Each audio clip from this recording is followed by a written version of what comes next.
बिस्मिल्लाहिर्रहमानिर्रहीम ज़ल्लल्लाहु अन्ना मुहम्मदन माहु अहद अल्हम्दुलिल्लाहि जल जलालहु वल इकराम वस्सलातु वस्सलामु अला रसूलिल इकराम व अला आलिहि वसहबिहि अजमाइन।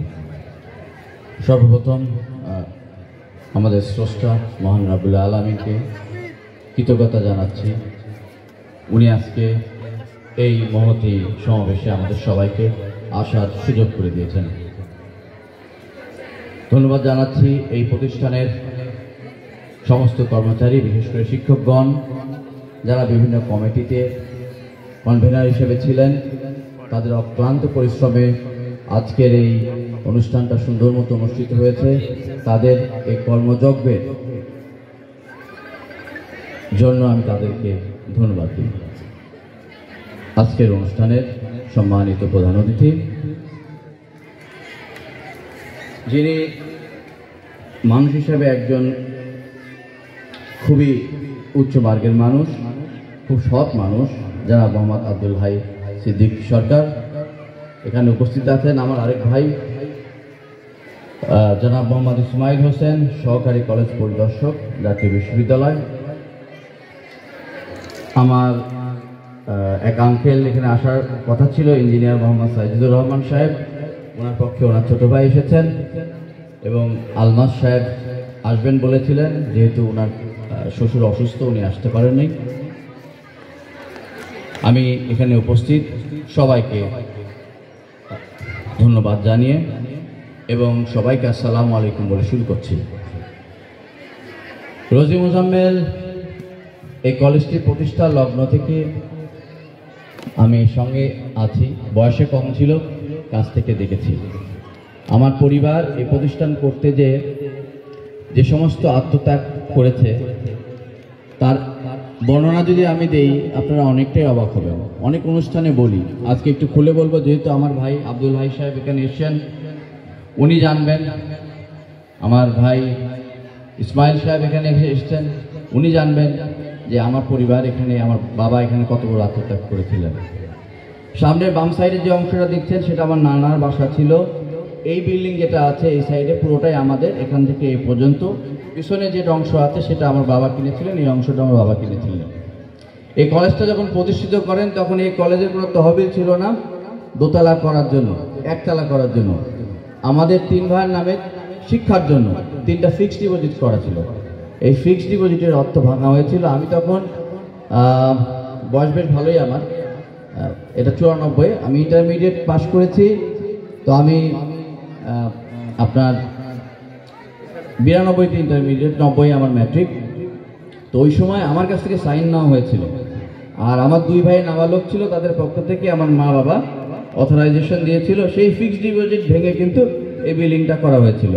তখন আমি জিজ্ঞাসা করেছিলাম যে আমাদের পড়াশোনার কী হবে। বাবা বলেছিলেন যে আল্লাহ আছে, আমরা শুধু আল্লাহর উপর নির্ভর করেই এতদূর পর্যায়ে আসতে পেরেছি। চেষ্টা করে যাই, কোথা থেকে কি হয় আল্লাহ জানে। আমার বাবা মায়ের দোয়ায় আমাদেরকে আল্লাহ পাক এই পরিমাণ এই জায়গায় এনেছেন, আল্লাহর কাছে অশেষ শুকরিয়া। এই কলেজটা অনেক স্মৃতিমাখা। এই কলেজে এই যে অংশে আপনারা বসেছেন, এই অংশে আমরা খেলাধুলা করতাম। আজকে আপনাদের উপস্থিতিতে কলেজ মুখরিত। দূর দূরান্ত থেকে এসেছেন, অনেক আগে যারা পাশ করেছেন তাদের জন্য শুভকামনা, যারা এখন আছেন তাদের জন্য শুভকামনা। আমি শুধু এতটুকু বলতে চাই, নারী শিক্ষার কোনো বিকল্প নেই। একজন মা ভালো হলে সন্তানরাও ভালো হয়। একটা মায়ের উপর নির্ভর করে সন্তান কোন জায়গায় যাবে। আমাদের ছাত্রীরা প্রত্যেকেই মা হবেন, প্রত্যেকেই তাদের সন্তানকে মানুষ করবেন, কিন্তু মনে রাখবেন আপনাদের পিছনে একজন মানুষ অকাতরে নিজের সর্বস্ব বিলিয়ে দিয়েছেন, সে হলো মোজাম্মেল হক সাহেব। আমার বাবা 6 বছর বয়সে এতিম হন। আমার দাদা মারা যান আমার বাবার বয়স যখন 6 বছর। সেই অবস্থা থেকে আমার বাবা এই পরিমাণে উঠে এসেছেন শুধু নিজের চেষ্টায়। এবং আমি ওনাকে দেখেছি, খুব দৃঢ় প্রতিজ্ঞ মানুষ ছিলেন, যেটা চিন্তা করতেন সেটাই করতেন। উনি শিশুকালেই যখন যাওয়া আসা করতেন, অনেক স্কুলগুলো ছিল অনেক দূরে যেতে হতো, 8 মাইল 10 মাইল হেঁটে যেতে হতো। তো উনি ওই অবস্থায় উনি ওয়াদা করেছিলেন, আল্লাহ যদি আমাকে বড় করে তাহলে আমি এত স্কুল কলেজ করব যাতে করে অন্যদেরকে এত কষ্ট না করতে হয়, এবং উনি সেই ওয়াদা পালন করেছিলেন। উনি আমাদের জন্য বিত্ত বৈভব রেখে যেতে পারতেন, উনি কিন্তু রাখেননি। উনি শুধুমাত্র এলাকার মানুষের জন্য কাজ করে গেছেন। এই কলেজের পিছন দিকে চক্ষু হাসপাতাল আছে, ওনার করা। কুবজিপুর আছে আরেকটা মোজাম্মেল হক কলেজ, ওনার করা। নারীবাড়িতে আছে মোজাম্মেল হক প্রাইমারি স্কুল, ওনার করা। এরকম 18টি প্রতিষ্ঠান এই অঞ্চলে উনি করেছেন। জোহা কলেজে আমার দাদার নামে একটা হোস্টেল করেছেন। এইখানে আপনার গুরদাসপুর পাইলট, যে স্কুলে আমার বাবা পড়ে বোর্ড স্ট্যান্ড করেছিলেন, আমিও ওই স্কুলে পড়েছি, আমার ছোট ভাই পড়েছে, ওইখানে আমার নানার নামে একটা হোস্টেল উনি করে দিয়েছিলেন। এরকম বহু প্রতিষ্ঠান উনি করেছেন। এই মানুষটি তার পুরো জীবনটাই আপনাদের জন্য এই গুরদাসপুরের মাটিতে দাঁড়িয়েছিলেন। 88 বন্যার সময় যখন ত্রাণ বিতরণ করার জন্য কোনো কিছু ছিল না, উনি তখন এই এলাকাতে, শুধু গুরদাসপুর বড়াই গ্রাম না, পুরা চলন বিল এরিয়াতে নৌকায় করে শত শত টন চাউল, খাবার, অন্যান্য দ্রব্যাদি বিতরণ করেছিলেন। আজকে উনি নাই। আমার যে অর্জনটুকু, সে অর্জনটুকু খুবই সামান্য, কিন্তু যে জায়গায় আমি এসেছি সেই জায়গা মূলত মোজাম্মেল হক সাহেবের তৈরি করা। আমি যে ফাউন্ডেশনের উপর দাঁড়িয়ে আছি, আজকে এমপি ইলেকশন করার কথা বলছি, ডিস্ট্রিক্টের কমিটিতে সদস্য হিসাবে কাজ করছি, এই সব কিছুই মোজাম্মেল হক সাহেবের করা। আমি শুধুমাত্র ওনার একজন প্রতিনিধি হিসাবে আপনাদের সামনে এসেছি, এর বাইরে আমার কোনো পরিচিতি নাই। এবং পরিচালন করতেন, সারা জীবনে কখনো বকা দেননি। আমি আমার ছেলেকে বকলে আমার বাবা বলতেন, তুমি কেন বকো? মৃত্যুর আগে 3-4 দিন আগে আমার সঙ্গে কফি খেতে গিয়েছেন, কফির বিল আমি দিচ্ছি। আমাকে বলে, তোমাকে টাকা পয়সা আছে নাকি, তুমি বিল দাও, আমি দিই। আমি বললাম, না, এবার আমি দিই। আমি জানতাম না, শেষবারের মতো আমি বাবাকে কফি খাওয়াচ্ছি। এই জীবনটা সংক্ষিপ্ত। আমরা এই জীবনের এক অবস্থান থেকে আরেক অবস্থানে উত্তরণ করি, এক পটভূমি থেকে আরেক পটভূমিতে আমরা নায়ক হিসাবে, খলনায়ক হিসাবে দাঁড়িয়ে থাকি। আমার শিক্ষকবৃন্দ এখানে যারা আছেন, আমি বলবো আপনারা এমন কিছু করবেন না ভবিষ্যৎ বংশধর যেন আপনাদের খলনায়ক হিসাবে দেখে। আমি চাই আপনারা প্রত্যেকে নায়ক হিসাবে থাকেন। আমি 14 বছর শিক্ষকতা করেছি। আইনের শিক্ষক হিসাবে আমার হাজার হাজার ছাত্র বিভিন্ন জায়গায় আছে।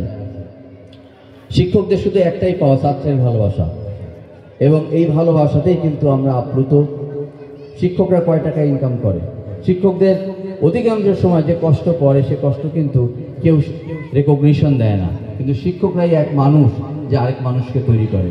শিক্ষকরাই কাদামাটি দিয়ে মানুষকে বানিয়ে দেয়। আমি সেই শিক্ষকের প্রতিনিধি। এখানকার প্রত্যেকটি শিক্ষকই কিন্তু আমার আপন।